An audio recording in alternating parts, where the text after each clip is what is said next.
고려장 풍습이 있다고 전해지는 고구려 시대에 박정승이라고 하는 나라의 정승이 있었는데, 이 사람에게는 나이 많은 노모가 있었습니다. 그런데 나라의 정승이라고 하는 자가 나라의 법을 어겨가면서 어머니를 더 이상 모실 수가 없어서 어머니를 지게에 지고 깊은 산속으로 올라갔습니다. 그리고 깊은 산속에다가 어머니를 내려놓고 마지막 인사를 올렸습니다. 그러자 어머니께서 네가 내려가다가 혹시 길을 잃어버릴까 봐서 내가 올라오면서 나무가지를 꺾어 놓았으니 그 꺾어진 나무가지만 잘 따라가면 길 잃지 않고 집으로 돌아갈 수 있을 것이다 라고 하시는 것입니다.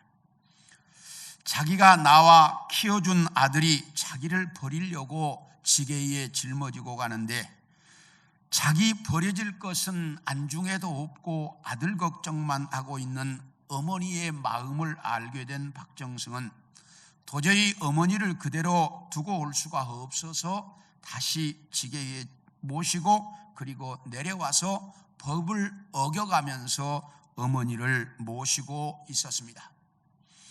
그러던 어느 날 중국 수나라의 사신이 똑같이 생긴 말 두 마리를 데리고 와서, 한 마리는 어미 말이고 한 마리는 새끼 말인데 어느 말이 어미 말이고 어느 말이 새끼 말인지를 가려내라는 것이었습니다. 그러면서 만약 이 문제를 풀지 못하면 우리는 고구려에서 이제 조공을 받아야 되겠다라고 하는 겁니다. 고구려의 입장에서는 상당히 기분 나쁜 그런 이제 제안이었지만, 당장에 거대한 수나라와 전쟁을 할 수가 없어서 문제를 풀어야 되겠다고 생각을 하는데, 나라의 그 정승이나 모든 사람들이 다 모여서 아무리 봐도 어느 말이 어미고 어느 말이 새끼인지 알 방법이 없었습니다. 그래서 모두가 다 고민을 하고, 이 박정승이 집에 와서 참 고민을 하고 있으니까 노모가 묻습니다. 너에게 무슨 고민이 있느냐? 그래서 이렇게 그 이야기를 쭉 해줬습니다. 그랬더니 그 노모가 아들아, 이건 아주 쉬운 문제란다 이러는 겁니다. 나라의 모든 지혜자가 다 고민하는데 쉬운 문제라는 거예요. 그래서 어머니 어떻게 쉽습니까? 지금부터 말을 이틀만 굶겨라. 이틀만 굶기고 나서 먹이를 주어봐라. 먼저 먹는 말이 새끼 말이다. 딱 이렇게 알려주더라는 거예요. 그래서 박정승은 그 어머니의 말을 듣고 실제로 딱 이렇게 해서 이 문제를 해결했습니다. 그랬더니 수나라에서 또 다른 문제를 가져왔습니다. 네모가 반듯한 나무 토막을 하나 달고 오더니 이 나무 토막 어느 쪽이 위쪽이고 어느 쪽이 아래쪽인지를 가려내라는 것이었습니다. 고구려는 또다시 고민에 빠졌습니다. 그러자 이번에는 박정승이 노모에게 물었습니다. 어머니, 이런 문제가 있는데 어느 쪽이 위쪽이고 어느 쪽이 아래쪽인지를 알 수 없어서 고민입니다. 그러니까 얘야, 모든 나무는 밑에서부터 물을 위쪽으로 빨아올린단다. 그거야 우리도 다 알죠. 그러니까 그 나무 토막을 물에 던져봐라. 물에 던져서 뜨는 쪽이 위쪽이란다. 딱 이렇게 알려주는 겁니다. 그래서 두 번째 문제도 아주 쉽게 그 노모의 이제 지혜로 해결을 했습니다. 이렇게 문제를 해결하고 나니까 수나라에서 좀 이제 이게 곤란이 처한 겁니다. 고구려가 문제를 해결하지 못하기를 바랬는데, 그러니까 이번에는 짚을 태운 재로 새끼를 한 다발을 꼬아서 바쳐라 이렇게 된 거예요. 세상에 짚을 태운 그 재로 어떻게 새끼를 꼽니까? 그래서 모두가 다 이게 이 수나라가 우리에게 트집을 잡으려고 하는 것이지 이건 우리를 테스트하는 게 아니다. 모두가 나라의 대신들이 다 전쟁 준비를 돌입했습니다. 그래서 와서 정승이 이제 어머니에게 얘기하니까 어머니가 너는 나라의 정승이라는 자가 어떻게 그렇게 쉬운 문제를 모르느냐. 그러니까 정승이 온 나라에 아무도 몰라요, 이 문제를. 그러니까 곤란하단다. 그러면서 하는 얘기가 집으로 새끼를 꼬아라. 한 다발을 새끼를 꼬아가지고 불을 붙여라. 그래가지고 불이 타서 어느 정도 다 타면 완전히 타서 재로 사그러지기 전에 물로 끄라. 그러면 숯이 다 새끼로 꼰 숯이 있을 때 불을 꺼놓으면 그게 재로 꼰 새끼지 뭐냐. 이렇게 노모가 알려주더라는 거예요. 정승이 가만히 듣고 보니까 너무너무 쉬운 걸 자기들은 모른 거예요. 그래서 이 문제를 딱 해결을 했습니다. 그리고 났더니 수나라의 수문제라고 하는 황제가 고구려는 동방에 있는 지혜의 나라다. 그 나라를 절대로 침범하지 마라. 이렇게 이제 유언을 하고 죽었다는 거예요. 그런데 그 이후에 수양제가 들었으면서 그 수문제의 말을 무시하고 고구려를 침범했다가 2번을 침공했다가 을지문덕 장군에게 100만 대군을 다 잃고 그리고 수나라는 망하고 말았습니다. 이렇게 수나라에서 낸 문제를 모두가 풀어서 나라를 위기에서 구한 이 박정승에게 고구려 왕은 후한상을 내렸습니다. 그러자 박정승이 임금에게 사실 이야기를 해 주었습니다. 이 문제는 제가 푸는 게 아니고 저희 노모께서 풀어주신 겁니다 라고 사실 이야기를 했습니다. 그러자 그 이야기를 알게 된 나라에서 이렇게 우리나라에는 노인들이 없다가 보니 노인들이 가지고 있는 지혜를 우리가 살리지 못했다. 그러니 노인들의 지혜를 위해서 우리가 가지고 있는 고려장 이 제도를 폐지하자. 이렇게 해서 그 고려장 제도가 폐지가 되었다라고 하는 이야기가 전해져 내려오고 있습니다. 이것처럼 우리가 인생을 살아가다가 보면 버려야 할 것과 선택해야 할 것을 결정하는 기준이 절대적으로 필요하다는 것을 알 수가 있는데 오늘 여러분에게 읽어드린 이 본문에 보면 바울이 버릴 것과 선택할 것을 결정했던 그 기준이 아주 잘 나타나 있습니다. 그래서 오늘은 우리가 인생을 살아가는 동안 어떤 선택의 기준을 가지고 살아가야 할까 하는 것에 대한 말씀을 여러분들과 같이 좀 나누려고 합니다. 첫째로 바울이 버린 것과 선택한 것이 무엇인지를 보겠습니다. 우리 7절과 8절을 읽습니다. 다 같이 읽습니다. 시작. 그러나 무엇이든지 내게 유익하던 것을 내가 그리스도를 위하여 다 해로 여길 뿐더러 또한 모든 것을 해로 여기면 내 주 그리스도 예수를 아는 지식이 가장 고상하기 때문이라. 내가 그를 위하여 모든 것을 잃어버리고 배설물로 여기면 그리스도를 얻고. 여기 보면 바울이 내게 유익하던 것들 중에서 예수 그리스도를 얻는데 방해가 되는 것이 있다면 나는 모든 것을 다 버렸다. 그리고 예수 그리스도를 얻기 위해 나는 최선의 삶을 살았다라고 고백하고 있습니다. 그렇다면 바울이 자기에게 유익하던 것들 중에서 예수 그리스도를 얻는데 방해가 되어서 버린 것은 어떤 것들이 있었을까?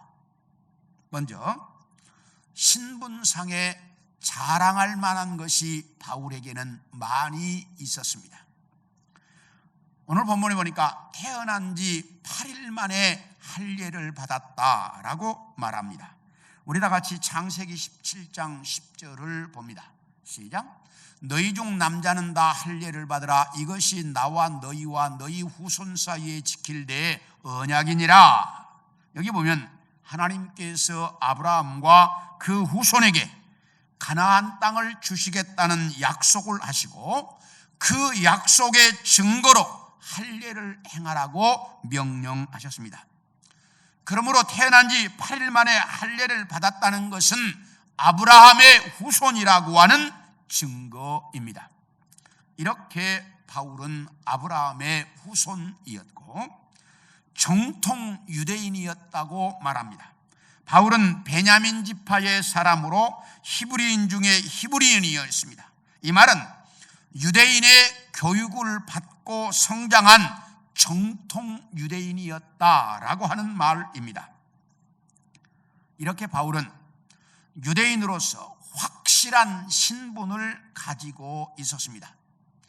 이런 정통 유대인의 신분이 유대인들에게는 대단히 중요한 것이었습니다. 그런데 바울은 이런 신분상의 특권을 다 버렸다 이렇게 말합니다.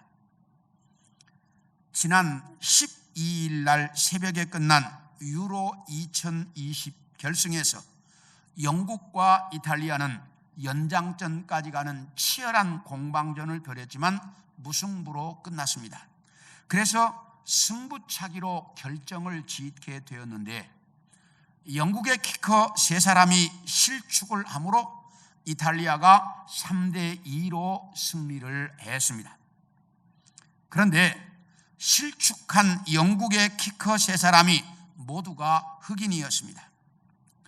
그러자 영국 이곳저곳에서 흑인들에 대한 인종차별적 사건들이 벌어지므로 세계가 떠들썩합니다. 그런데 흑인이면 어떻고 백인이면 어떻고 황색인종이면 어떻습니까? 그 사람 개인의 실력이 문제인 것이지 인종의 문제가 있는 건 아니라는 거예요.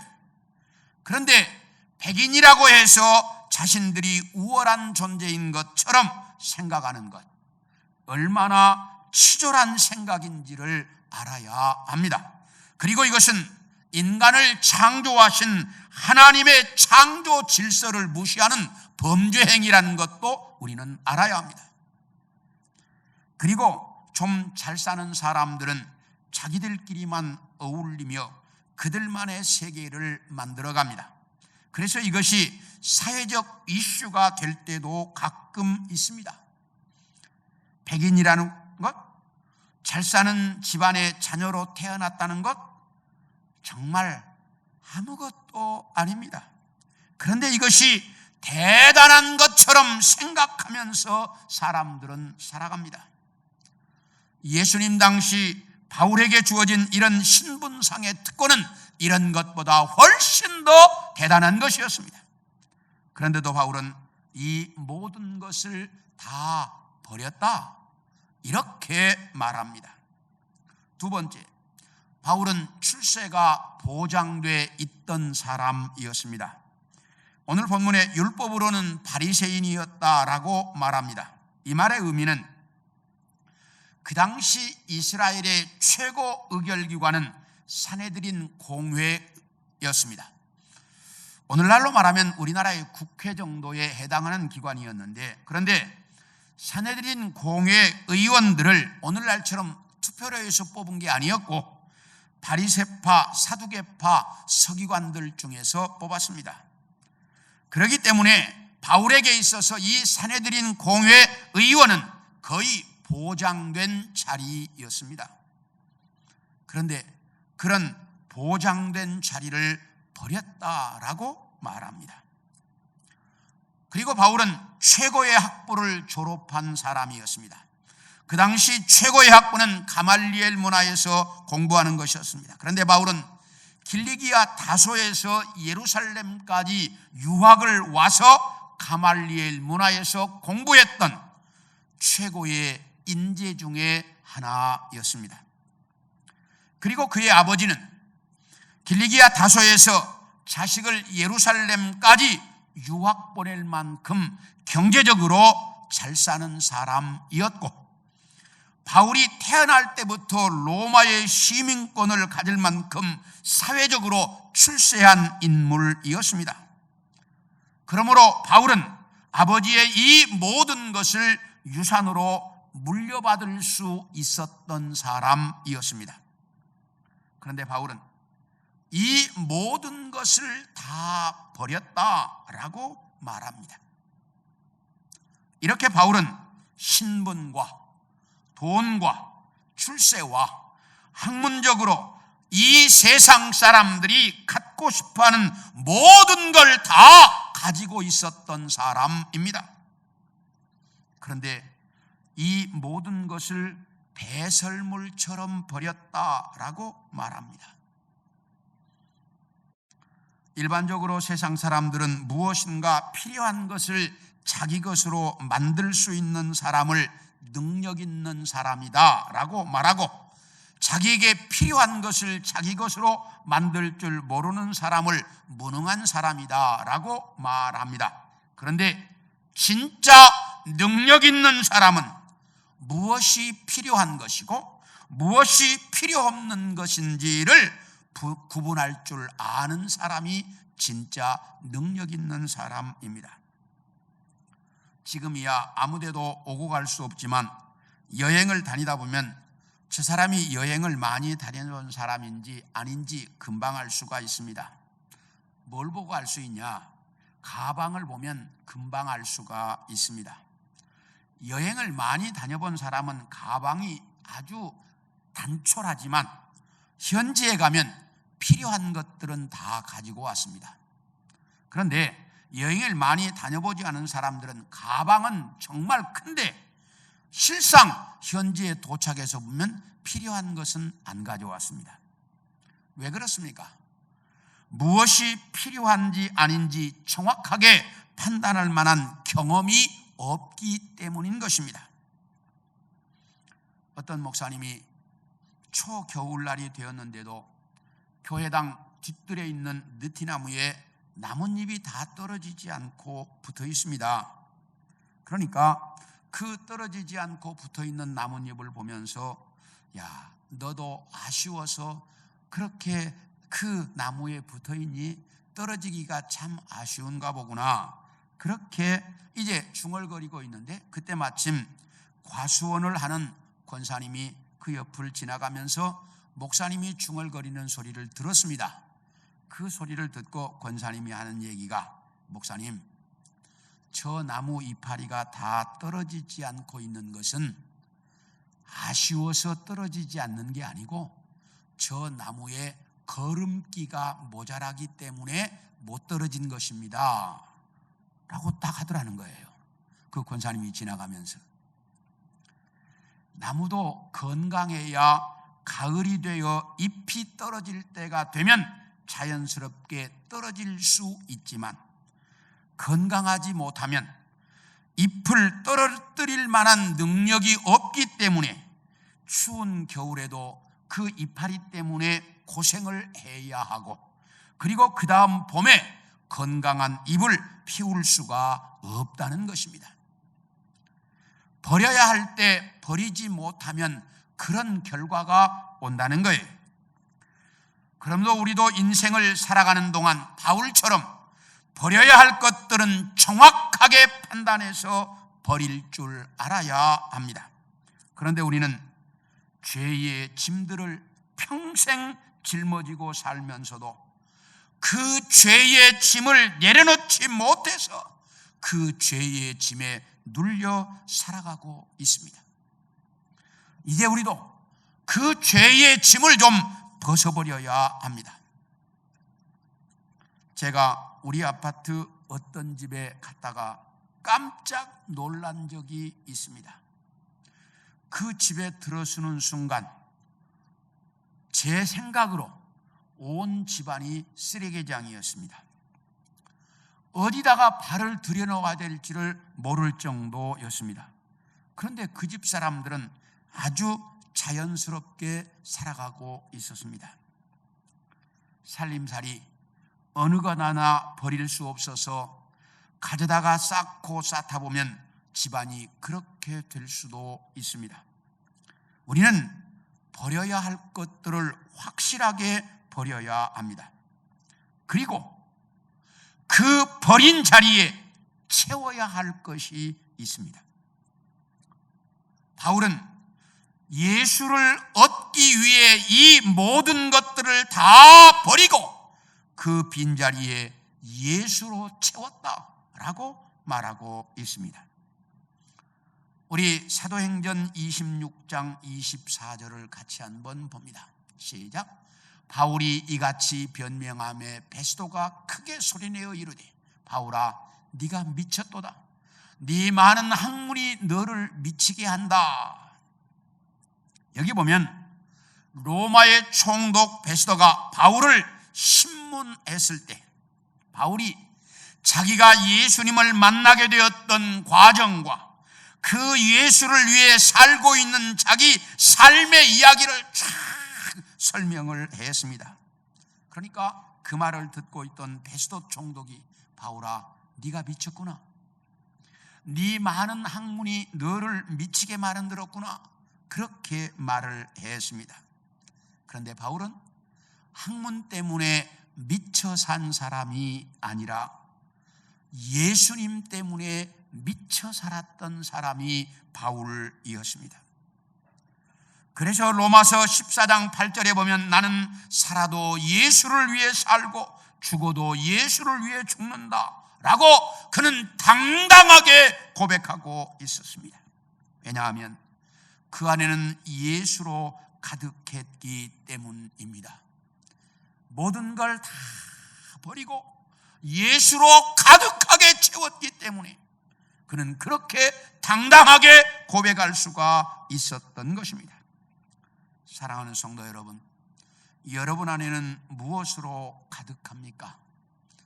세상의 학문, 명예, 돈, 건강, 출세 이런 것들로 여러분 속은 가득 차 있습니까? 이제 우리도 바울처럼 예수로 가득 찬 성도들이 되어질 수 있기를 소망합니다. 예수로 가득해야 내가 이 세상을 살아가면서 뭘 버리고 뭘 얻어야 할지 나는 분명한 기준을 가질 수 있게 된다는 것입니다. 이제 원하기는 우리 성도들 모두가 이런 바울처럼 내가 무엇을 버리고 무엇을 선택해야 할지 아는 분명한 기준을 가지고 살아가는 우리 성도들이 되어질 수 있기를 축원합니다. 둘째로, 그러면 바울은 어떤 기준을 가지고 이런 선택을 했을까 하는 겁니다. 어떤 기준을 가지고 우리 8절을 다시 한번 봅니다. 시작. 또한 모든 것을 해로 여김은 내 주 그리스도 예수를 아는 지식이 가장 고상하기 때문이라. 내가 그를 위하여 모든 것을 잃어버리고 배설물로 여김은 그리스도를 얻고. 여기 보면 그리스도 예수를 아는 지식이 가장 고상하기 때문에 나는 모든 것을 다 버리고 예수를 얻고자 한다.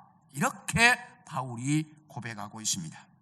그런데 여기서 고상하다라고 하는 말은 헬라어 원문대로 번역을 하면 가장 탁월하다, 가장 뛰어나다라고 하는 의미를 가지고 있습니다. 그래서 좋은 영어 성경은 이걸 excellent라고 번역을 했습니다.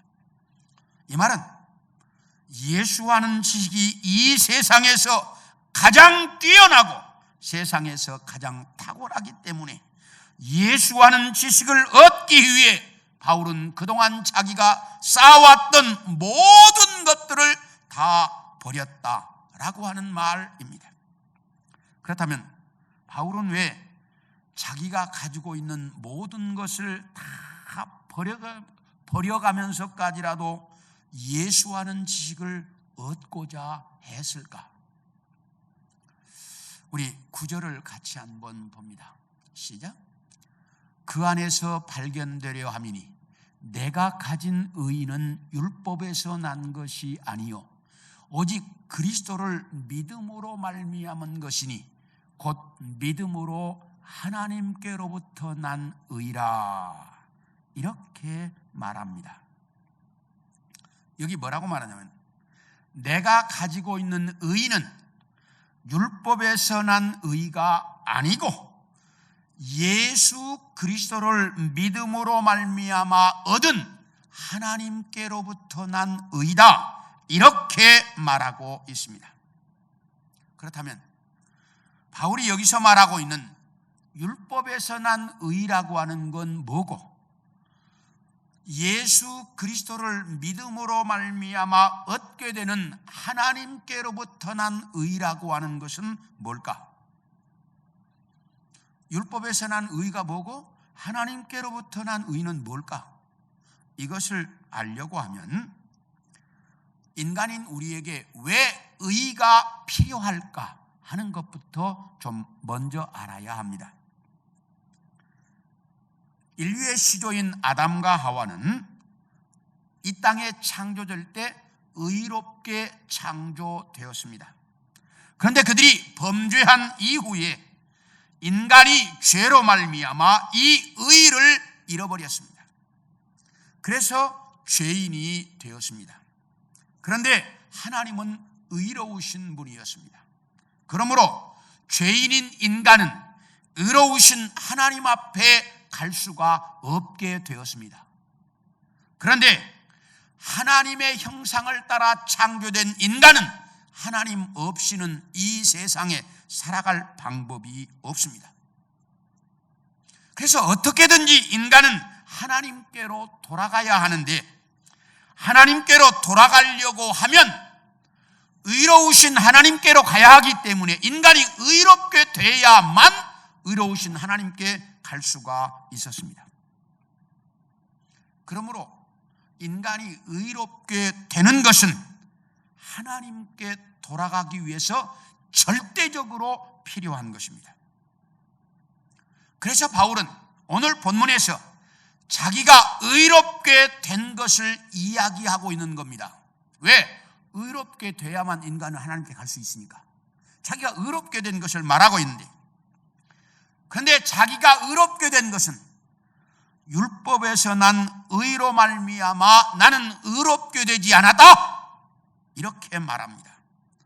왜냐하면 그 당시 유대인들은 율법을 잘 지키면 의롭게 되어서 구원받을 수 있다고 가르쳤습니다. 그런데 율법으로는 절대로 인간이 의롭게 될 수가 없습니다. 왜냐하면 율법을 완벽하게 지키면 의롭게 됩니다. 그런데 인간이 율법을 완벽하게 지킬 인간은 아무도 없습니다. 그래서 율법으로는 인간이 의롭게 될 수가 없습니다. 그 말은 율법을 지켜서는 하나님께 갈 수 있는 길이 없다는 거예요. 그래서 바울은 내가 율법으로 말미암아 의롭게 된 것이 아니고 오직 예수 그리스도를 믿음으로 말미암아 하나님께로부터 온 의로 말미암아 나는 의롭게 되었다, 이렇게 외치고 있습니다. 이 말은 좀 더 설명을 하면, 나는 내 죄 때문에 죽어야 할 사람인데 예수님께서 내 대신 십자가에 죽어 내 죄값을 다 치루어 주셨기 때문에 나는 죄 없는 사람이 되었다라고 하는 것을 믿는 믿음으로 말미암아 의롭게 되었다라고 하는 사실입니다. 그러므로 바울은 내가 예수님을 만나 그를 알고 그를 믿음으로 의롭게 되어 하나님 앞에 갈 수 있게 되었다, 그리고 구원받게 되었다라고 하는 말입니다. 다시 이야기하면 인간이 의롭게 돼야만 하나님께 갈 수 있는데 율법으로나 세상 그 어떤 방법으로도 인간이 의롭게 될 수 있는 방법이 없는데 예수 그리스도를 믿으면 그 믿음을 보시고 하나님이 우리를 의롭게 만들어 주신다는 거예요. 그 의로 말미암아 나는 의롭게 되어서 이제 하나님 앞에 갈 수 있게 되었다라고 바울이 말하고 있다는 겁니다.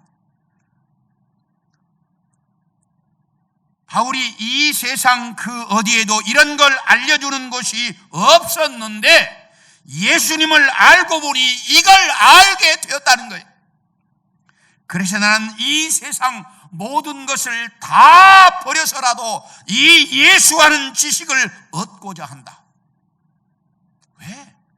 인간이 의롭게 될 수 있는 방법을 세상 그 어디에도 알려주지 않았는데 예수님 만나니까 이걸 알려줬다.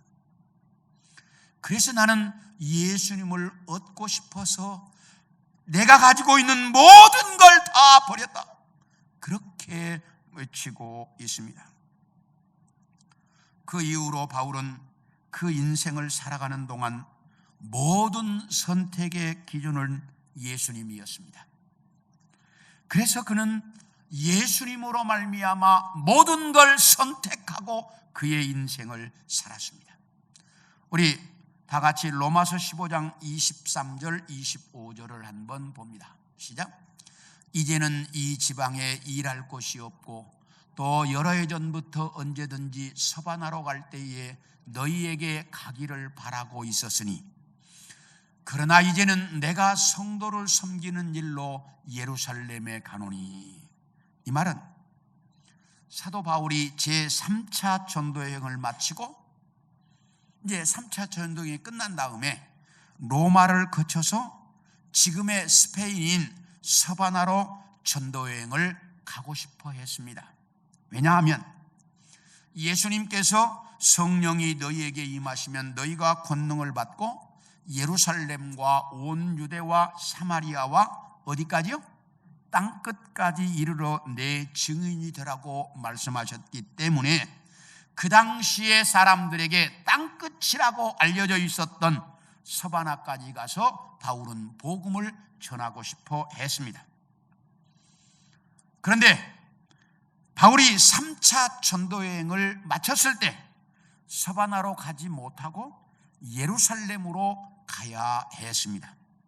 왜냐하면 흉년이 들어서 고생하고 있는 예루살렘 교회를 위해 다른 지역의 여러 교회들이 헌금을 해서 바울에게 주면서 이걸 예루살렘 교회에 좀 전달해 달라고 부탁을 했기 때문에 그 헌금을 전달해야 하는 일과 그리고 그것보다 더 중요한 것은 이방인이 예수 믿으면 할례받지 않고 율법을 지키지 않아도 구원받을 수 있다고 하는 것을 유대인들에게 가르쳐야 할 사명이 바울에게는 있었습니다. 왜? 유대인들이 그걸 인정하지 않았기 때문에.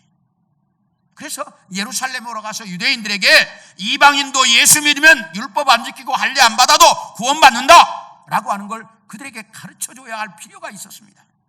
그래서 예루살렘으로 가야만 했습니다.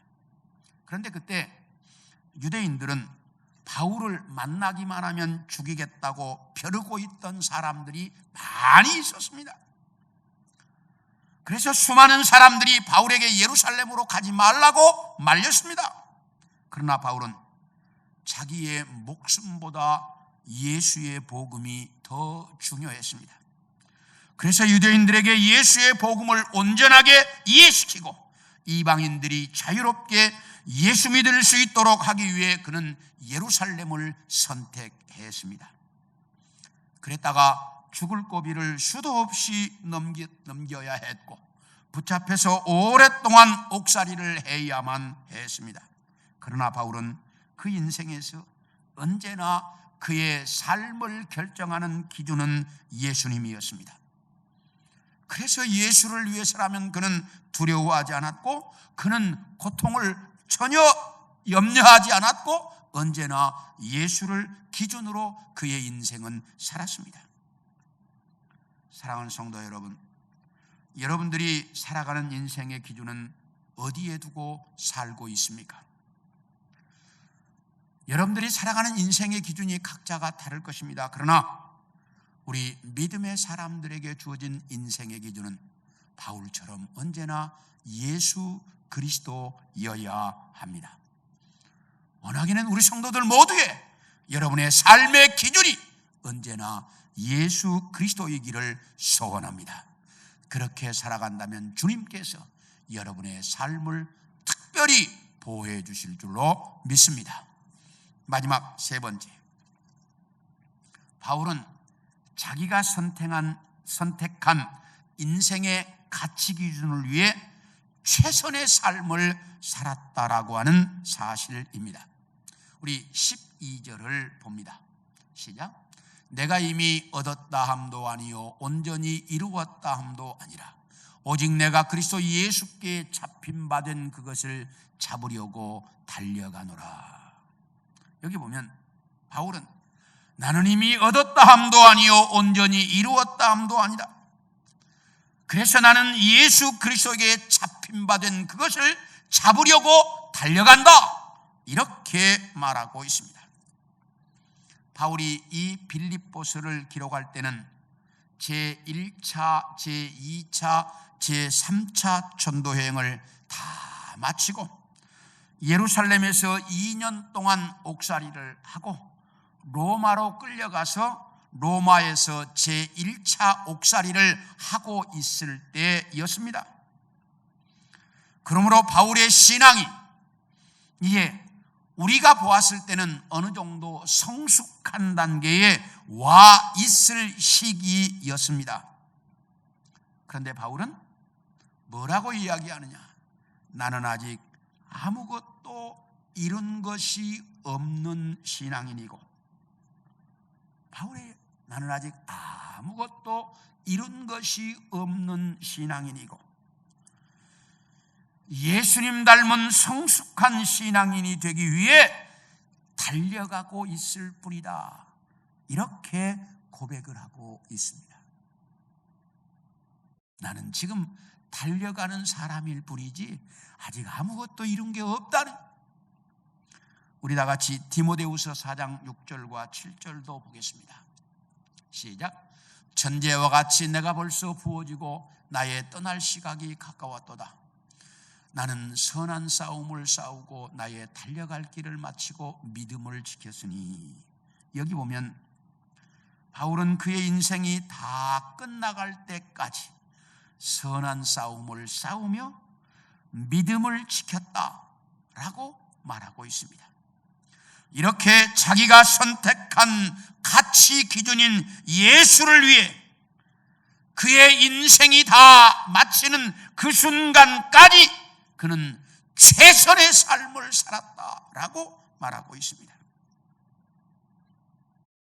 우리도 예수님을 나의 구세주로 삼고 그분을 내 인생의 최고의 가치 기준으로 선택한 신앙인이라면 바울처럼 정말 그분을 위해, 믿음을 위해, 신앙을 위해 최선의 삶을 살아가는 성도들이 되기를 소원합니다. 아무리 세상에서 믿음으로 살기가 힘들고 코로나가 우리를 힘들게 해서 정말 신앙생활하는 것이 힘들고 어렵다 할지라도 이런 때일수록 우리는 더 열심을 내서 내 인생 최고의 가치 기준인 예수 그리스도를 위해 최선의 삶을 살아갈 수 있어야 합니다. 저도 많이 힘들고 많이 참 마음이 아프고 어려웠지만 만약에 이런 때 우리가 힘들다고 포기하거나 주저앉으면 절대로 안 되겠다, 이런 생각이 이제 다시 들었습니다. 그래서 더 열심을 내고 더 열심히 뛰어서 이걸 계기로 교회가 더 성장하는 그런 기회를 만들어야 되겠다, 이런 생각을 하게 되었습니다. 사랑하는 성도 여러분, 정말 주님 앞에 갔을 때 우리 부끄러울 것이 없도록 이런 때일수록 더 열심을 내고 더 열심히 뛰고 더 열심히 믿음으로 사는 우리 성도들이 다 되어질 수 있기를 축원합니다. 그래서 이 코로나 시기에 오히려 더 성장하는 하나님의 교회, 하나님의 성도들이, 더 우리의 신앙이 더 성숙해지는 우리 성도들이 꼭 되어질 수 있기를 축원합니다.